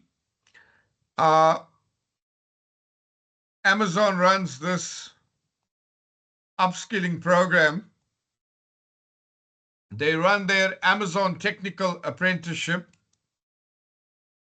It's a program that's certified by the US Department of Labor, and it offers paid and intensive classroom training along with apprenticeships with Amazon. Oh, I can't get in. Their Amazon Web Service is run to grow their own talent. Not sure if that will open. So this trains people for data center roles and come on as an Amazon Web Service technician.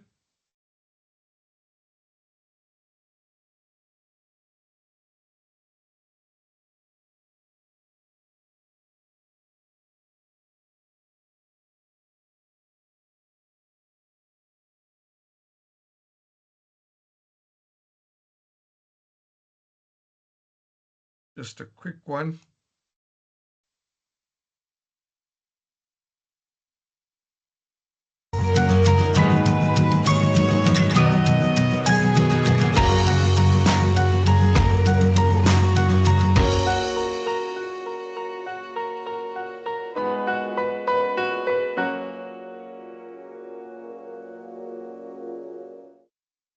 When I was young, I couldn't wait to see the world.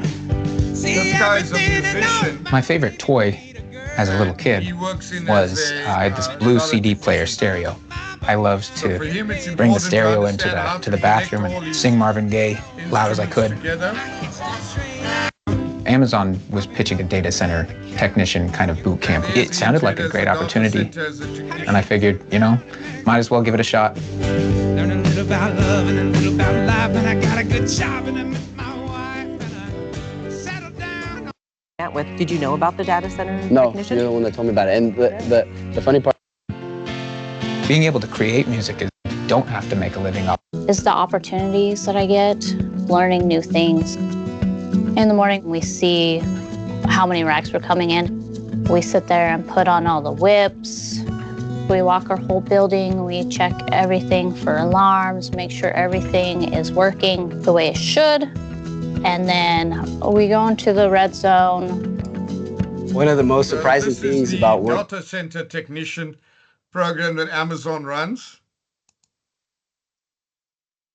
Their intelligence initiative.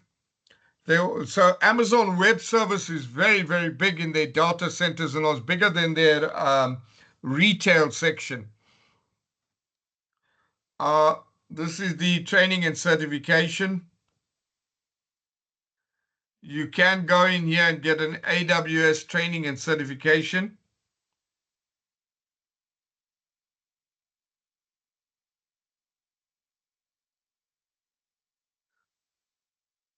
It's great stuff. They've got free training events as well. So Amazon is another one that has a huge, huge training program that they run. They also run their mechatronic and robotics apprenticeship program. Now that's a huge skill that's needed currently. Surge 2 IT, designed to help entry-level IT employees across Amazon's operation network pursue careers in a higher paying role. They also run the user experience design and research. So amazing, absolutely amazing training program with them. All right, so you know your assignment, what's to be done. and we'll pick up on managing employee performance on Monday. So have a fantastic week. I'll send out your weekly email with your resources on there, and I'll see you on Monday. Thank you. Good night.